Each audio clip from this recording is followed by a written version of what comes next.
Now to an issue we looked at earlier this year on this program, but it's worth revisiting. The number of police being attacked during their daily duties is on the rise around the country. We've seen sickening attacks on police in Melbourne back in February. There's been calls for tougher laws in South Australia, with attacks increasing there.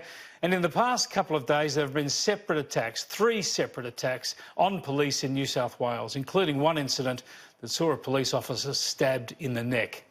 This is a disgusting new trend, driven by a range of factors, including the prevalence of drugs, especially ice, and of course alcohol. But there's more at play here, including a widespread lack of respect for police, a diminishing of respect for authority across our society, really. Yes, there's always going to be criminals and fools who are off their heads on one thing or another.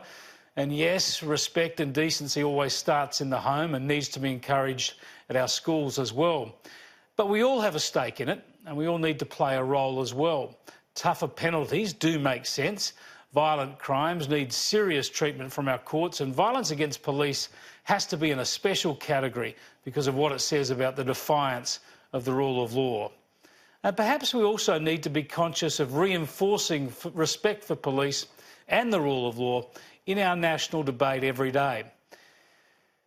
I've got to say that there's been some hysterical reactions in the past week or so about the police raids at the ABC and against that News Corp journalist Annika Smethurst. And I don't think these reactions have helped either. We've had journalists and politicians suggesting that the Australian Federal Police were acting in a political way, being used as political tools to intimidate the media. This is a ludicrous claim, and as I've said before, there's just no evidence to support it.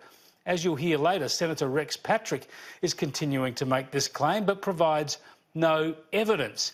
But worse than being ridiculous, this is a dangerous accusation because it undermines perceptions about the independence of police. Therefore, it helps to diminish public respect for law enforcement officers. Clearly, we've got to be nurturing trust and respect in police, not needlessly undercutting it.